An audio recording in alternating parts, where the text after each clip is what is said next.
Idaho quadruple murder suspect Bryan Kohberger greeting his attorney with a smile today at his first appearance in an Idaho courtroom. The highly anticipated hearing nearly 2 months after the brutal stabbing deaths of 4 roommates. Kohberger nodding along as the judge read the charges against him, one by one. Count 2 alleges that you committed the felony offense of murder in the first degree. The maximum penalty for that offense, if you plead guilty or are found guilty, is death and/or imprisonment for life. Do you understand? Yes. Good morning, everybody. After the hearing, the heartbroken Gonzalez family left without speaking, but their lawyer addressed the media. It's obviously an emotional time for the family, seeing the defendant for the first time. This is the beginning of the criminal justice system, and the family will be here for the long haul. It comes as authorities unsealed an explosive 18-page affidavit laying out the evidence used to arrest Kohberger for the murders of 4 University of Idaho students. All these details are coming out now because Kohberger finally appeared in an Idaho court, and under Idaho law, the affidavit of probable cause for the arrest cannot be made public until the defendant appears. And now we know all of these investigative tools that were brought to bear so that police are convinced they have the right person. Investigators recovering DNA from the button snap on an empty sheath for a military-style knife. It was found in bed next to the bodies of best friends, Kaylee Gonzalez and Madison Mogen. Police later linking that DNA to Bryan Kohberger by collecting his father's DNA from that trash outside the family's home and matching it to their sample from the crime scene. The authorities were sitting on the home in the Poconos for 4 days before they moved in to make the arrest, and we now know why. They wanted in part to collect some trash to see what DNA samples they could pull off of it so they could test it and make sure they had the right person. Did anybody do their chores today? The close group of friends seen last November inside their home just weeks before the murders of 21-year-old roommates Madison Mogen, Kaylee Gonzalez, 20-year-old Xana Kernodle, and Xana's boyfriend, Ethan Chapin. And for the first time, we're hearing the chilling account from one of 2 roommates who survived.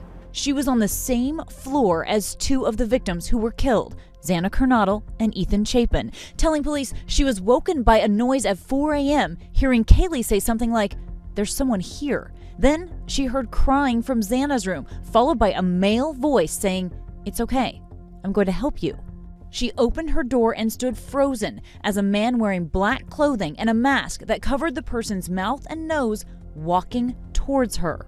Describing him as 5'10" or taller, not very muscular, but athletically built, with bushy eyebrows. Authorities say that roommate was in shock. What they don't explain is why it took another 8 hours for police to get a 911 call from the house. Police believe Kohberger turned his phone off during the murders. At 2:47 a.m., the phone dropping off the cell network near his home in Pullman, Washington, then reconnecting at 4:48 a.m. near the crime scene.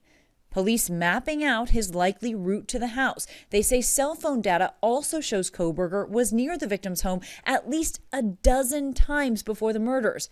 And the morning after, around 9:15, nearly 3 hours before that 911 call was made. We have information of a white vehicle that was in the area. By the time police had turned to the public for help finding that white Elantra that was spotted multiple times in the area, Kohberger had already been identified by campus police at Washington State. An officer there locating his car and noting he had those bushy eyebrows, matching the description of the murder suspect. 5 days after the murders, Kohberger changed his license plate from Pennsylvania to Washington when his car's registration was up for renewal. You can see that new plate during those 2 traffic stops in Indiana when Kohberger was pulled over on his 2,500-mile drive back to Pennsylvania. We're slightly punchy because we're driving for hours. Hours, days. Hours we're driving. Well, Yeah. almost a day. So do me a favor, don't follow too close, okay? Oh, All right, thank you. Then finally, on December 30th, authorities arrested Kohberger at his parents' home in a gated community in Monroe County, Pennsylvania. Kohberger's public defender there, Jason Labar, telling ABC News a SWAT team surrounded the home, breaking the door. This all began back on November 12th, a Saturday night in college, as friends headed out to local bars and parties. Kaylee Gonzalez and Madison Mogan, newly 21, went to the popular campus bar, the Corner Club, around 10 p.m. It was just a party setting, so everyone was just socializing with each other. And with Kaylee, she seems like her usual bubbly self, so nothing suspicious. Investigators say the two young women left the Corner Club around 1:30 a.m. By 1:40, 10 minutes later, Kaylee and Madison were seen laughing and taking pictures as they ordered from a food truck in downtown Moscow.